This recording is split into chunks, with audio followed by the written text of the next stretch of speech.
Yes, I'm on speaker. Great. So. Okay. Then we should be cool. All right.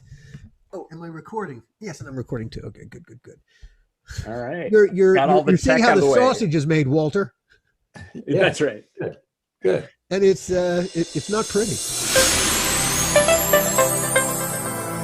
Hello, everybody, and welcome to the Faitheism Project podcast. My name is Alan Katz, and I have always been grateful to Hebrew School for making me the atheist I am today. And my name is Randy Lovejoy, and I am a storyteller of sorts. I'm still working on the letting go of the pastor thing, like we talked about. Storyteller's in the right direction, but I'm still not happy with it. So I'm going to try it. So we'll see how it goes. This is worth a whole conversation unto itself. That's right. Today we're doing something out of the ordinary, outside the box for us. The name of today's episode is Being, Nothingness, and Walter. And by Walter, we mean a fascinating guy. I will let Randy introduce him because they're related. Yeah. Let me tell you a story about Walter, since I'm the storyteller. So he is actually my father-in-law. But he is also the author of a book called Is God Unnecessary? Why Stephen Hawking is Wrong According to the Laws of Physics, which that's a rather bold title, I'd say, for your yes. So we're going to talk to him about that. But Walter, as far as being and non-being, he definitely is a being. He exists. And when he's in the room, you just kind of know he's there, What did Walter? Well, was Walter retired now? Walter is now retired. But yes. Prior to that, he was. He's he grew up actually in Latin America. His dad was the charge d'affaires in Mexico. That's second to the ambassador, and is actually buried in Mexico City because he died at a young age, but wanted to be with the Mexican people because he loved them. And Walter first spoke, he was fluent in Spanish in his early school books and stuff. But anyway, when he came to the US at 16, he went to MIT, which has always been intimidating to me, and was studying engineering there. And that's where some significant changes happened in his life that I think we ought to ask him about, because it's a real confluence of spirituality and science that I think is really interesting. But he ended up going to get a master's in theology, then a PhD in New Testament at Princeton, and then was a pastor for close to 30 years. No, actually more than 30 years, but is now retired. And he's written one book in retirement, the one I mentioned, and he's working on a second one. So. Now, did he ever work in the sciences? He did, and we should ask him about that. Yeah, he did. Have I think it was with an early Motorola stuff. He was working with them on some projects. So he did work as a practical engineer. Yeah. And as a minister. Exactly. Yes, that's right. That's okay. Right. So he had so writing a book about physics, taking a few shots at Stephen Hawking. He had some background in the sciences. He wasn't Definitely. No, it's and I was looking even on Amazon right now, there's about 15 reviews. And what was fascinating to me was there was nobody taking him down for his take on this. So it's well informed, and that's a huge side deal of his. It has been all his life is science, and particularly the universe. And just one last thing I'll say about him is he's one of these people that as he has aged, he's mellowed like a fine wine. I've known him for over 30 years now, and the guy just gets, better and better every year. It's just amazing to watch. You know how there are those people that just get crustier as they get older? He's like on this other path, and it's like, man, that's the path I want to go on. So I personally will be looking at my diametric opposite. There you go. A There you man go. aging gracefully. Well, yeah. What is the graceful path versus the crusty path? Yeah, that's Well, right. in that case, why are we keeping him from our audience? Let's bring him in. I'm excited for everybody to meet him. He's been just huge in my life, and I think you'll really enjoy this conversation. So let's invite him in now. Walter. Randy. We have introduced you to everyone, so we are on. We are ready to go. And we've just said good things about you so far. Oh, thank you. Yes, very much so. So, why don't you, Alan, ask him a couple of clarifying things. I liked your question about had he worked in the sciences at all, that kind of thing. Why don't you ask a few of those questions? Let's just go little background first. Yeah. Now, you were always interested in science, what the Yes. science says. Which of the sciences appealed to you? What was it about science that drew your attention? Electrical engineering is what I ended up in, and received a bachelor's and a master's in that field.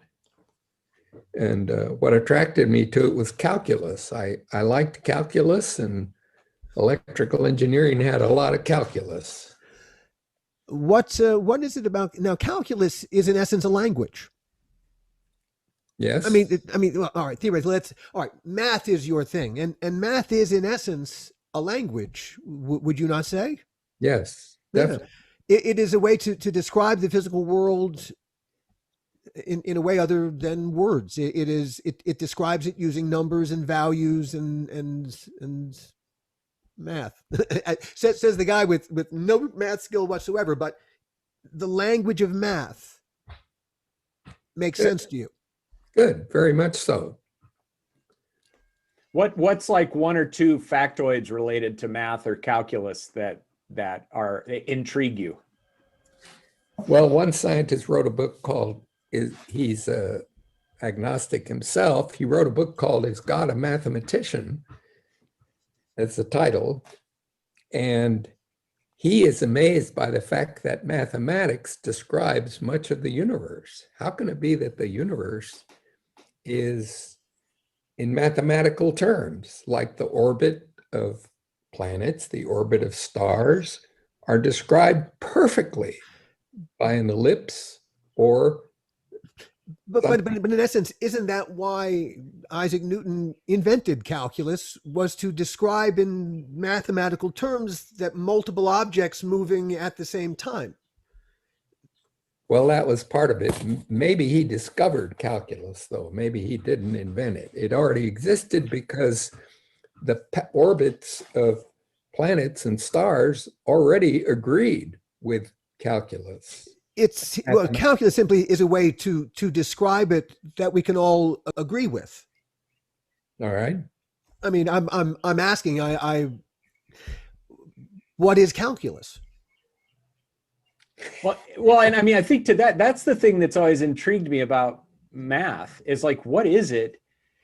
Because yes. But even with the language, like think about language. I mean, if I say the wall behind me is blue, that may be true in a way, but it's not blue for other animals, creatures. And it seems like from what I've read that it's actually the opposite of being blue in a way, because that's what makes the blue show up. So there's all this intrigue underneath the language. But what's with science, though, it seems to be so specific that you can trust your life to it in many instances, that whereas, blue, even in another way to think of it, is azul in Spanish, right? Same concept, different word. But with math, an ellipse is an ellipse, regardless of the culture, regardless of where you are. Zero is zero. Yeah. So, I mean, Walter, why is math so universally effective when language, is super helpful, but it has a lot of shortcomings when you compare it in a certain way to math? So that is a great mystery, and that is exactly why this physicist, Mario Livio, it's a book you can get, is God a Mathematician? That's why he came up with this title, that it was so amazing that mathematics describes much of the universe. How can that be?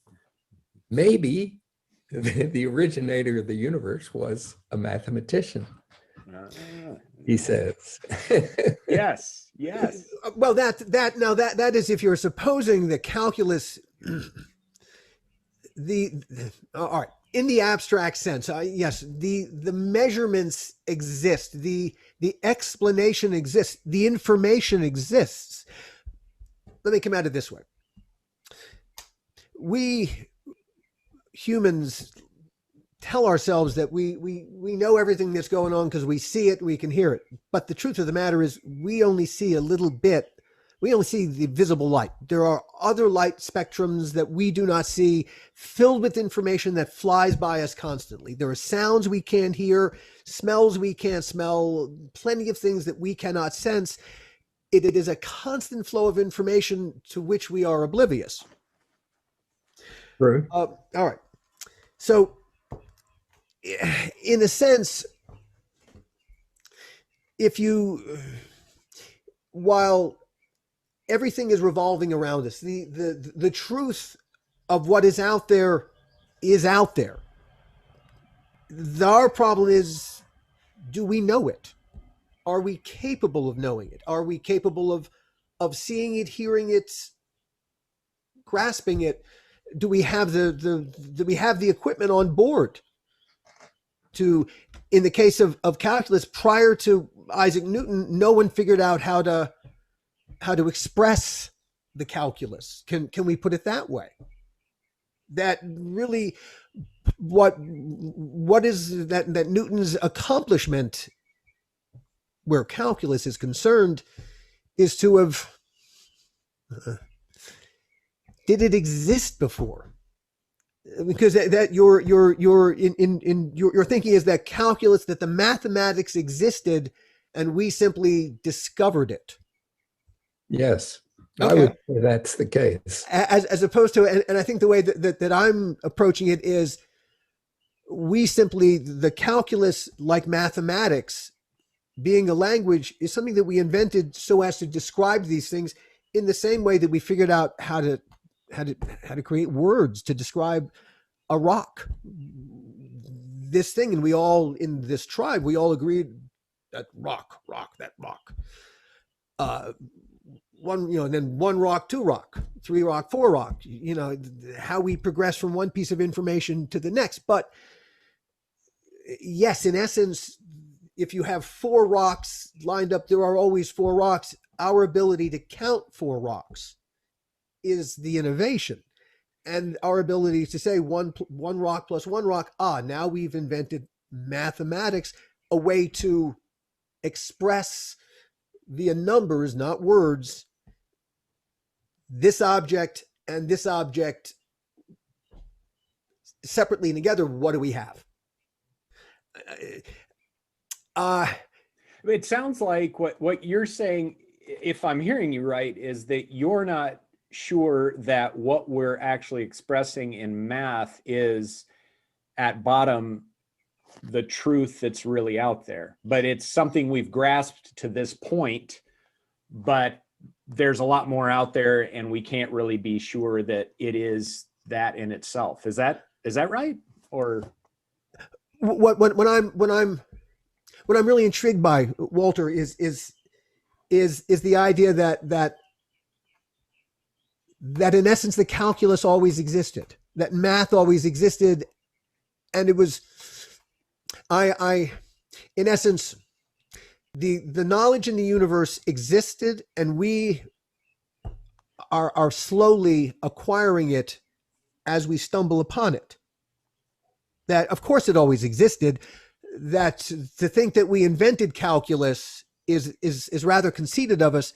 It was always there. We simply finally were able to open our eyes enough to see it. Is that kind of how you're thinking of it?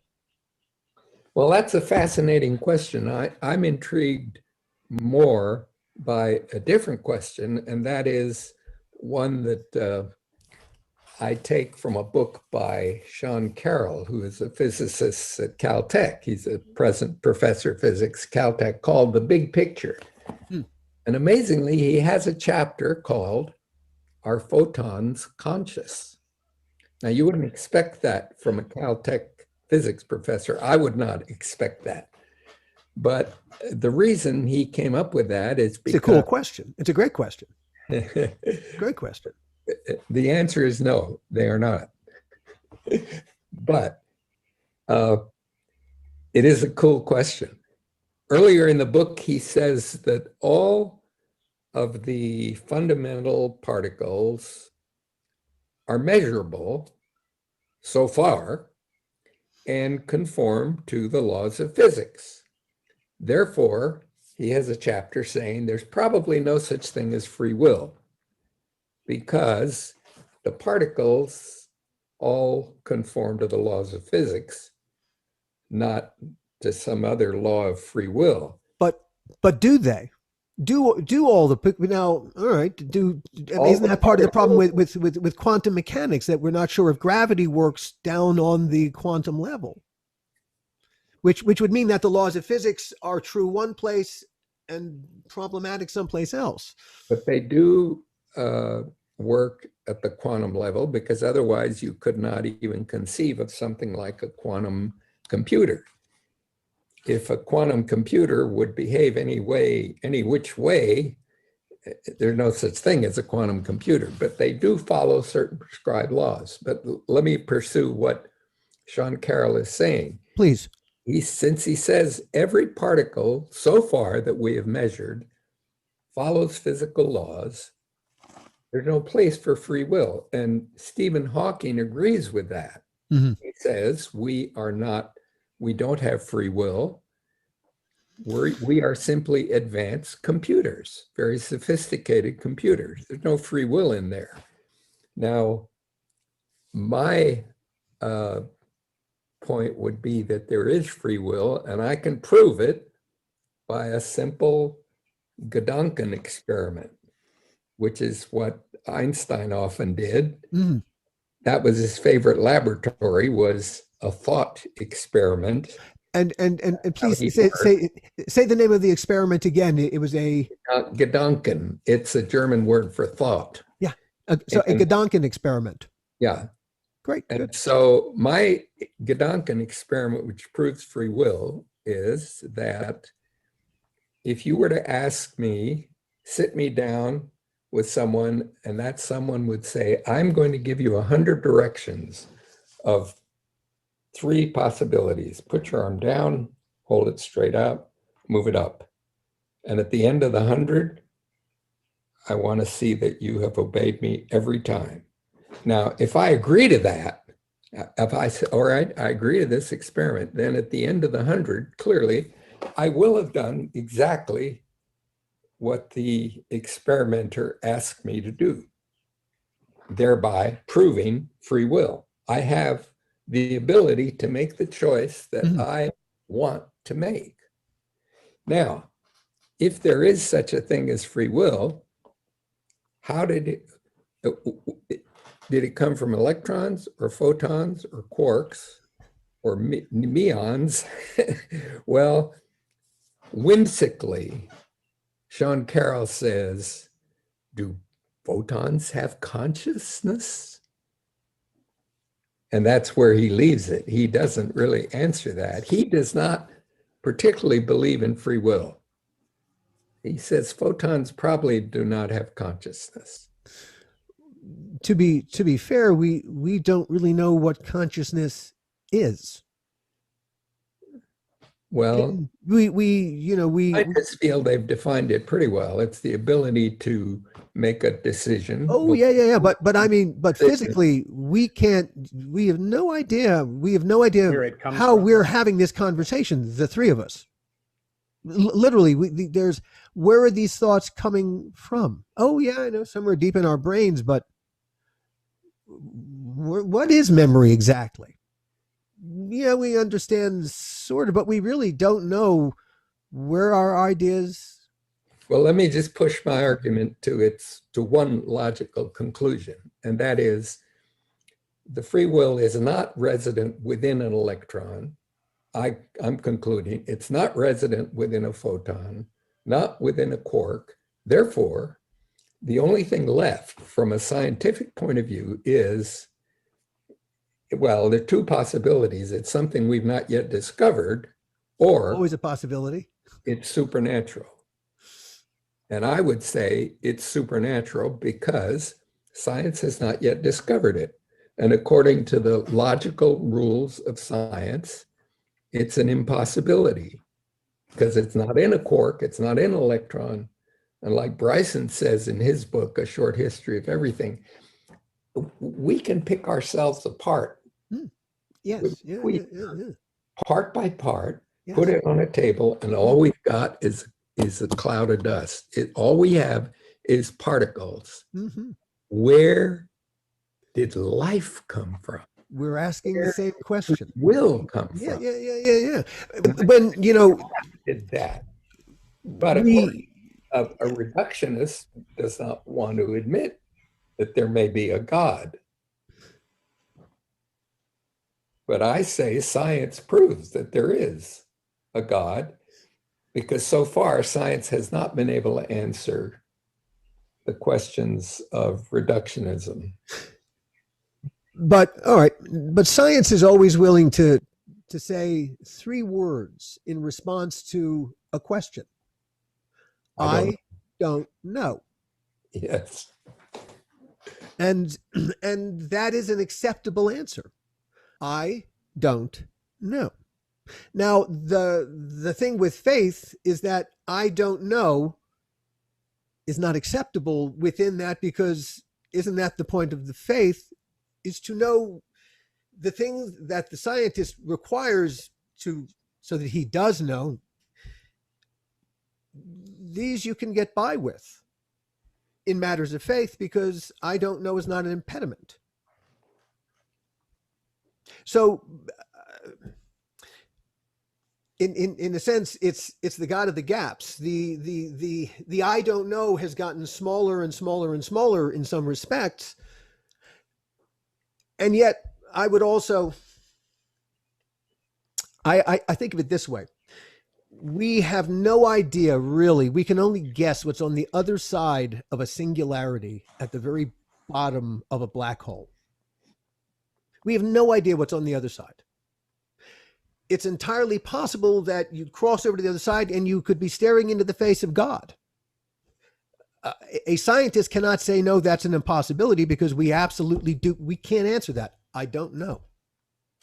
It is the thing about an atheist, just speaking for myself. I can't really talk for any other atheist, but all I'm ever asking for is something that makes me, I don't have to answer. I don't know.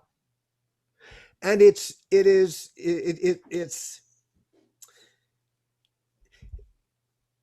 the willingness to accept I don't know as an answer, I think is kind of what defines the difference between us. Would you?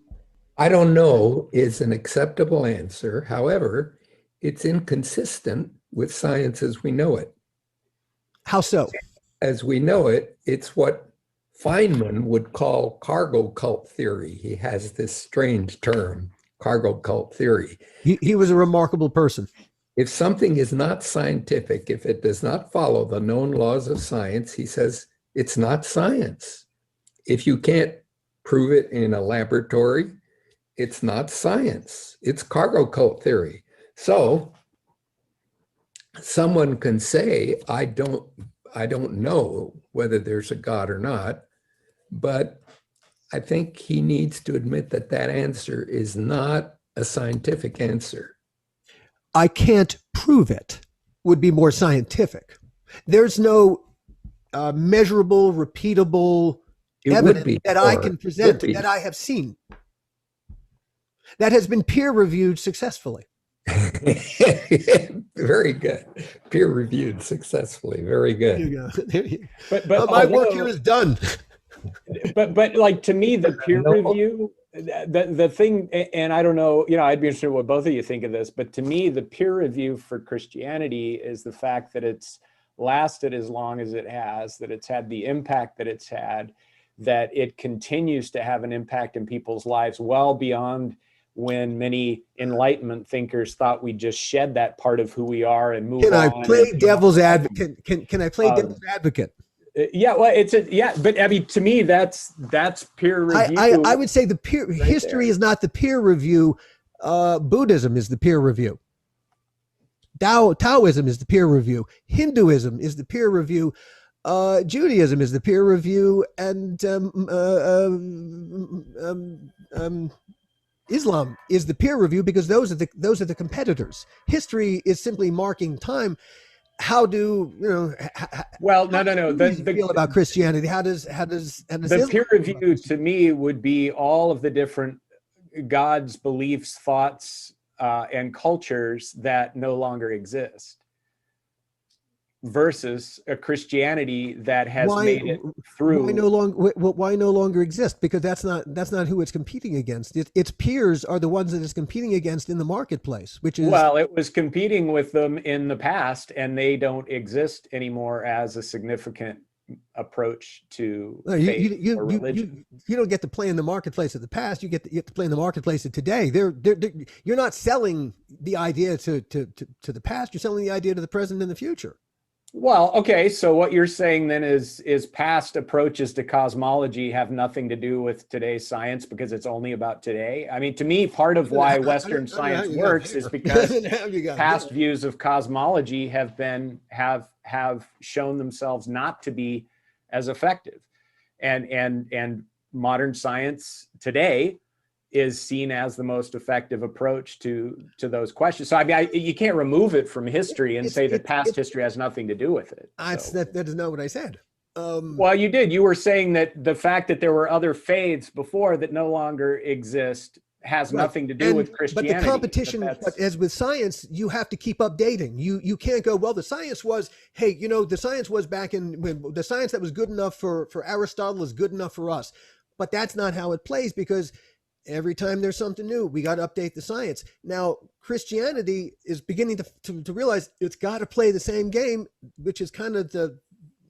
You mean Western Christianity, because where the most Anglicans are today is in Nigeria. And in Nigeria, there were also, and still are, other, yes, global religions, but also folk religions that are competing with Christianity. But Christianity is growing rapidly in Nigeria. So again, that says something. That does have to say something. In the marketplace, it's doing well. They're in the current, because... Well, and same with Western science. Western science is doing well in the marketplace right now, but who knows what it'll be in the future. Is that... Well, let me take this Western science... Wait a minute. Just not have to appeal to anyone's opinion. It's not an opinion question. And that's where I disagree. I still think science is an opinion question, and it relates to other things that we think. It's not just some massive experimental data that's completely removed from other thought forms and the way we perceive reality.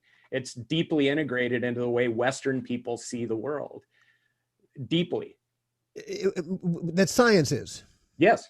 Well, Western science, modern Western science, yes. But science is not a monolith. It's not just. It's not a. Neither is Christianity. Thing. Neither is Christianity. It is a way. Science is the scientific method. It is a way of thinking that says, so is Christianity. Back it up, or I'm sorry, you're going to have to come back when you can back it up. And Christianity has that as well, although you would probably call that dogma, but that's beliefs of Christianity that are tested out, and that people decide that's not really accurate toward the faith. It's an incorrect application of the faith. And there is a process internal to Christianity like that. But we better get back to Walter, because we got him here on this thing. We can have our little stats. We get so distracted, Walter. Yeah, sorry, Walter. Back to you. Bring it back around wherever you want to take it. Go back to the point that I will accept I don't know as a valid answer. Okay, that's where thank you, Walter. However, it is not a scientific answer. I don't know is not a I scientific. need for the person to admit that to explain how electrons, protons, and photons can have free will is so far all the scientific information and principles and laws that we have cannot, not just do not, cannot explain that. Will they at some future time? Perhaps, but right now it's not science to say we don't have free will because we can't explain. That's cargo cult theory, Feynman would say. To say we don't have free will and there is no God is cargo cult theory. What would be, I say that scientifically, the only way to explain how we can have free will and how a photon can make a decision is to accept God. Is God did something here that's supernatural. Otherwise, what we're saying is not scientific. That is scientific because God supersedes scientific laws, the laws of physics. And is that, I'm interested in, related to your book, you know, the 9 points that you take Stephen Hawking to task for. A number of them are about theories or aspects of what he says, getting him to the quote, God is not necessary. But a number of aspects of that actually aren't grounded well in scientific theory, that he says them, but it seems like what you're saying is, in a lot of the cases, is that like the origins of virtual particles, or the origin of the Heisenberg principle, or how could these things exist with high temperatures of the Big Bang? I mean, in all of that, you're taking what he said and you're looking previous to it and saying, but that's not supported by science at this point. So how can you assert that? Am I reading you the right way? That's very good. And one thing he does, I agree with what you just said. One thing Hawking does is he assumes that we have a quantum theory of gravity, which all scientists today would agree we don't have that. Right. We're not there yet. We don't understand how that works. That's why there's a problem with the quantum mechanics. There's gravity is problematic at that level, at that small level. Yes. Right. And yet Hawking continues to develop his view, if I'm reading Walter's book correctly, on the basis of that idea that is not yet confirmed by scientific knowledge. That what he's asserting is based on some assumptions that may be common, but that they're not understood well enough to be firmly grounded in a scientific way. Right. Exactly. Let me put it this way. One of the things that I think I understand you have a problem with is the cosmological constant. The idea that we have to account for the universe's, the fact that the universe is or is not static is what Einstein is trying to account for with the cosmological constant, right? He's trying to keep it in a static place where everything continues to make sense, where the laws continue to be. It supposes an eternal universe. Is that a problem for you, an eternal universe? Or do you need the universe to have a beginning, a middle, and an end? No, I don't need either one of those.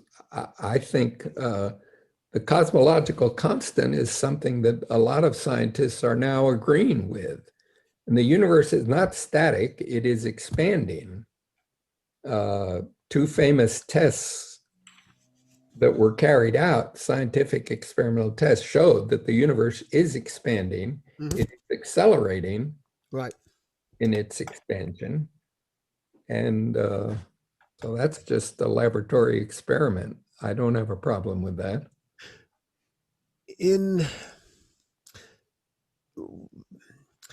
in theory, all right, as you look at the universe, then the Big Bang is or it isn't? Definitely. All right, so the Big Bang occurs. I believe it. Okay. What is there before the Big Bang?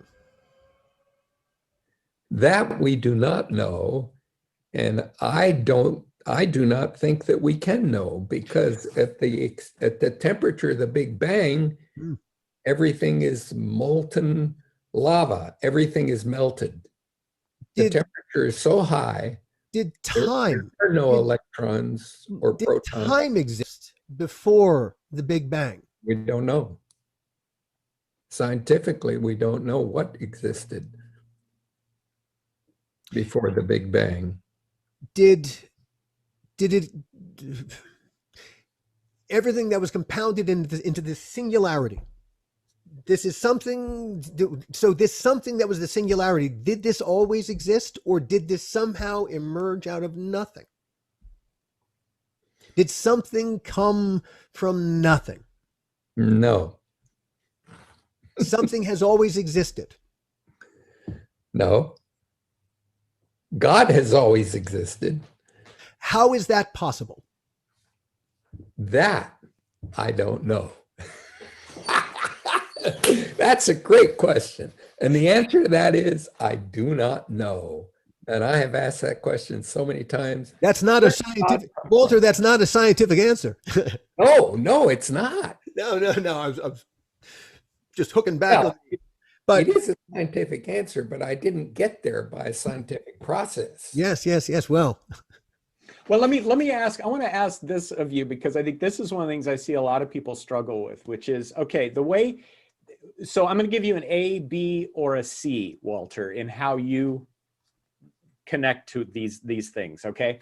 So option A is there's a world of science, and that world of science tells us really the most important stuff, or the core stuff that we need to know about existence.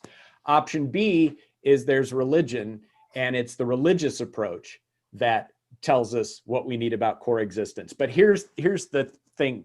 Option C is that to see option A, i.e. Western science, and option B, religion, as distinct entities that compete with one another is incorrect, because they actually overlap with one another in our thinking and working and doing. So where would do you see religion and science as overlapping or as distinct entities in the way that we think? Because I think that's what I see out there with a lot of people, is think, well, I need to be scientific about this, I can't be religious, or I need to be religious about this, I'm not going to read science because it's dangerous to my faith. But my guess is, and I'm putting words in your mouth, but as I read your book and the last part of it as well, the two are not these totally distinct entities in your own mind, but there's a lot of overlap. Is that true or false, or how would you describe?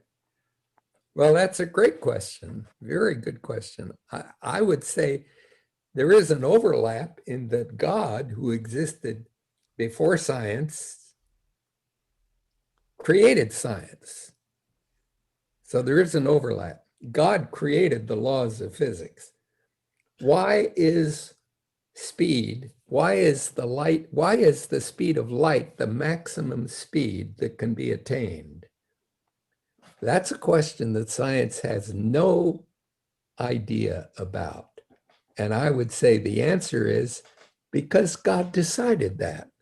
God decided that the speed, he had his reasons that mesh with science, but scientifically we don't know. But let's extrapolate a little. All right. Let's try to peer into the mind of God for a second, because certainly, if this is true, if God has created all of these the wonders of science, does God intend for us to learn these things? Because certainly we've learned bits and pieces. We've learned some really significant things about how God's universe. I would say absolutely yes to that. God did intend for us to use our minds to discover the laws of science and make them work for our benefit. Does God want us to learn so much that we can stare into his face? How much of this apple does God want us to enjoy? Is this not the apple itself? That's a wonderful question. And all I can do is I keep trying to find the apple, but I don't know. I don't know the answer to that. Yeah, as it's funny hearing you answer these questions. It's funny the I don't know, that to me is the acceptable answer of a scientist, is very much your I don't know. It's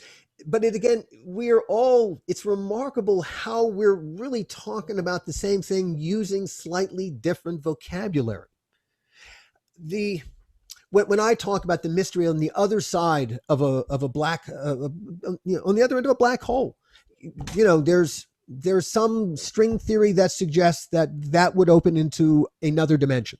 That's how you get from one dimension, from this dimension into another brain. In string theory, there's the idea would say that's cargo cult theory. Feynman would say that's cargo cult theory because you can't prove it. You can't prove it yet. But hey, you can't analyze it. You cannot walk from here to there unless you begin to take those steps. The process of us learning what God wants us to know, if that's how this works, is we have to begin to walk toward it. And I agree with you. Let's try. I agree with that. Let's try. Let's walk toward it and try. So far, an awful lot of the math behind string theory, it works. It allows for the possibility that there would be agreement between physics on the quantum level and the large level would agree. Now, of course, it opens up 1,000 other cans of worms, like the possibility of multiverses. But again, as we said, there's so much that we don't know. Hey, and it's not, by the same token, it's entirely possible that sitting behind string theory, behind all those multiverses, is the very God that you guys think of. And the puzzle that we are staring at is so much more complex than we are yet capable of understanding, that if we can hang on for another millennia or so, we might become enlightened enough, whether through science or understanding the divine better, where these things are less mysterious than they are to us today. A thought.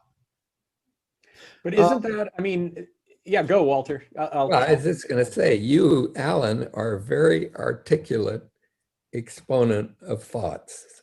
I mean, you express them very strongly and well. So I'm going to quit my day job now. Commend you for that. Thank you. But I think that's, to me, part of what you're talking about, because by the same token, 10 years from now, string theory could be, you could find books on that for 12 cents on Amazon because there's some other theory that's wiped that out or ruled it out or something. I mean, that's possible.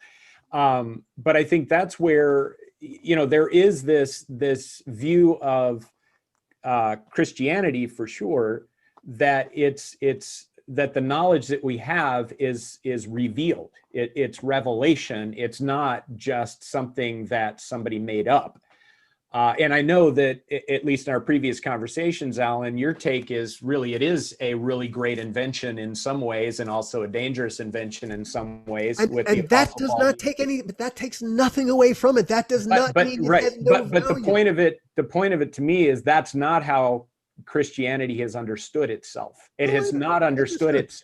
So by doing that, you're bringing in a notion, and even for some people, making a judgment about Christianity on the basis of a theory that's not a part of Christianity, because it really is very much about revealed knowledge that we can't access on our own, but that needs to be revealed to us. Understand from from a skeptic's point of view, I won't say from science's point of view, let's say from a skeptic's point of view, when I go to ask, all right, what's your final proof?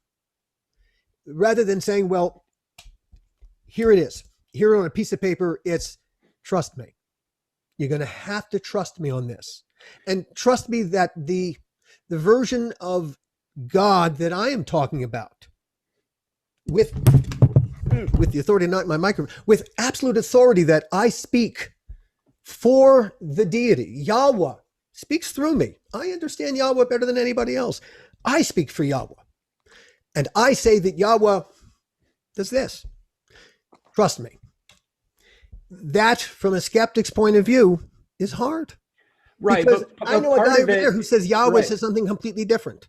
But that's where, because there's a lot of things that you dismiss as not being a valid support for that view. And that's part of the difference that we have is, as we've talked about, I'm cynical and skeptical about politics at a very high level. I've heard you say that. I don't believe this of you. But to me, history does have some impact in terms of Christianity, that I can't just dismiss history and say, no, none of that matters, or none of that ever existed, or any of that kind of thing, because I think that's what a lot of skeptics do. Well, we can't know for sure that Jesus ever existed. Okay, fine, but can we at least acknowledge that the fact that this guy that, basically had, as far as we can tell from the Gospels, about 3 years of ministry before getting killed pretty brutally, is continuing to have a massive impact on the world, and that is an oddity. At the very least, it's an oddity that this guy is somebody that continues to be at the center of so much thought. But what I hear in our conversations is that because I can't somehow in a scientific way prove that, then that's not really valid, and we should continue to be skeptical about that. And I'm just interested, Walter. I mean, do you kind of agree with that idea that to believe in Christianity requires you to do a whole lot of committing that is unscientific, a whole lot of basing your life on an unscientific approach to the world, and that if you were going to be more consistent in terms of science, you should stay an agnostic? That's or how do you deal with that? True. And I think of a professor of physics at Stanford who's considered the father of string theory, which Alan mentioned. His name is Susskind. Susskind believes that there is no reality outside of that which we can see, touch, and feel, and that therefore Christianity is absolutely untrue and is a myth because it is unscientific. You cannot touch it or prove it or see it. And so science has no room for Christian beliefs. That's what Susskind teaches, and many top physicists believe that. Not all top physicists believe that. Some of them do believe there is a God who created science and who created physics. But to say it's unscientific to believe in God may be true. However, it's just as unscientific to not believe in God. To not believe in God is not scientific, because you would need to prove, according to the laws of science, that there is no God, and that nobody has done yet. The nature of atheism isn't so much tied to the science as it is to it's just the skepticism of it. And then I looked at my Buddhist friend, and he says he's got a whole other view of how we got here and how we're having this conversation that does not line up in the least with what my very dear Christian friends say. Well, I appreciate you saying that. And I go, this makes no sense to me. I do appreciate you saying that, because those things, like those bumper stickers that make it seem like if all the religions would just get Good luck along. with They that. actually all agree. And it's like, no, the people that practice those religions don't think everybody No, they agrees. don't. That's why I They're agree. Those are quite hilarious. different, you know. So yeah, It's like I mean, I think I hear what you're saying, but it's like, to me, and Walter, correct your son-in-law on this. Feel free, but to me, I feel like that Susskind guy and that approach to science is kind of like they're looking at the world like this. They're saying, this is the only thing that matters. None of this matters. History doesn't matter. The way people decide doesn't matter. What people think doesn't matter. The only thing that matters is what's right here. That's the only thing I'm going to believe. Because to me, it's like, you go around the world, tons of people believe in spirituality, deities, higher beings. It's way more common than the ones that don't. And I do think we've disproved, hopefully by now, the Enlightenment idea that, wow, we finally figured it out and we're going to peel off all this ridiculous religious belief, because that never worked for them, that their theory is wrong. But so to me, it just feels like you're putting yourself in this tiny little box of reality and saying, this is the only thing that matters, and anybody that believes anything else is totally wrong and unscientific. Now, correct me, am I just jaded by some past experience I don't know about yet? I would agree with 3/4 of what you're saying. Okay, what's the fourth that you don't? I mean, that's what I'm intrigued by. I think that Susskind is saying, I don't believe in religion because it's unscientific. But then he no longer applies the same scientific viewpoint to all the other ways of looking at everything. He drops that when he approaches his own beliefs. Because his own belief is that there is not a God. And in fact, one place that says in his book, he says, we scientists will stand to the death on the fact that there is nothing supernatural. Nothing supernatural. Well, that's an unscientific statement. He can't make that statement. I would agree with you. I would agree. You can't make that statement unequivocally, because there's all kinds of stuff that we possibly don't see and cannot measure. But that he's not ready to accept in this book anyway. He doesn't accept what you just said. I accept what you just said. then we need to walk to his front door. You and I knock on it and go, "Hey, dude, we all need to talk to set this guy straight." Yeah. There you go. Well, I guess, we've just got a few more minutes here, but, I would love to hear, Walter, what's one or two of the things that are most intriguing to you right now? You did mention the free will deal with the arm experiment. What are a couple other things that are just really intriguing to you in terms of science and maybe overlap with faith? But just what are the things?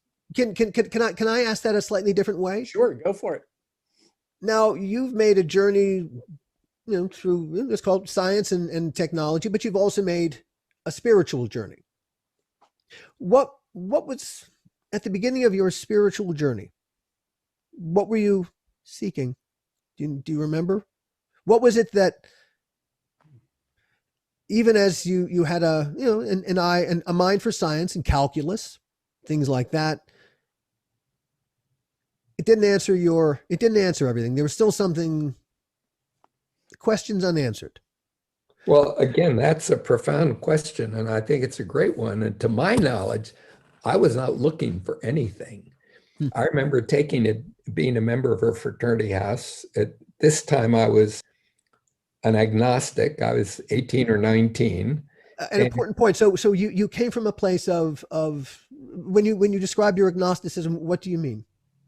I mean, maybe there's a God, maybe there isn't. That's what I considered agnosticism. I'd taken my date home at 1 o'clock. I was walking across the Charles River back to MIT, and it was a beautiful, clear night. And I remember looking up at the stars and thinking, wow, isn't this something?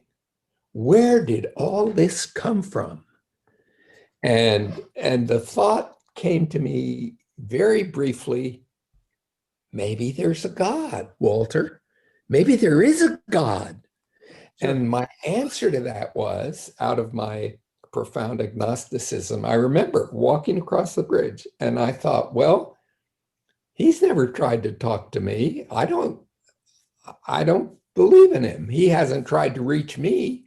Why should I try to reach him? He hasn't tried to reach me. And I dismissed that thought. And it wasn't until a couple of years later that I thought again about, to my memory, and I thought about God and opened my life to the influence of Christ and his presence. But to my knowledge, I was not seeking anything. He came and revealed himself to me. As Randy was saying, it's God's revelation. He showed me that Jesus is Christ and he can be my Lord and Savior. And I thought, oh, that's interesting. But I accepted it. I don't know why. And not only did you accept it, you chose to preach it too. Yeah. So it filled you. It did. I will point out, and it's probably a great point to bring this around.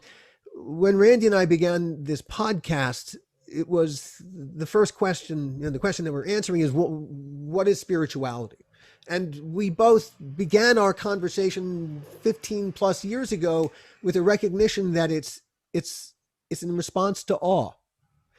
Exactly as you described, Walter. As I know, as I stare up at the cosmos, yes, I feel that same amazing sense of wonderment, and to be part of it too. It's not just that it's there, it's that it's there, and it's the relationship that we have to it. And it's how we try to make sense of that is our spiritual journey. Good. Yes. Which is, like I said, is you literally came right around to the place that was the starting point for our whole conversation. It begins with awe. That, yes, God, I so completely hear you. Good. And good. On that bombshell, we will take this experiment in our podcast. And Walter, I cannot thank you enough. First of all, thanks, Walter. Much appreciated. It's been 1,000 years, and you look fantastic, man. How are you doing this? I'm probably not up to it. Don't tell me. I was going to say the secret is golf, but that may be too simplistic. Oh, no, not golf. Oh, I'm doomed. See, now golf is not, I think golf does not follow the laws of science or of free will. I think that is something that's altogether transcendent from anything, because you cannot control golf. Am I right, Walter? Yes. Thank you for inviting me. I really enjoyed this. Very stimulating. Excellent. Well, thanks for being with us. Much appreciated. So, and thank you all for joining us for this episode of the podcast, and we'll see you all next time. Alan, you're a great thinker. You got a great mind. You are way too kind. And my cheat sheet will also thank you. We'll see you next time, everybody.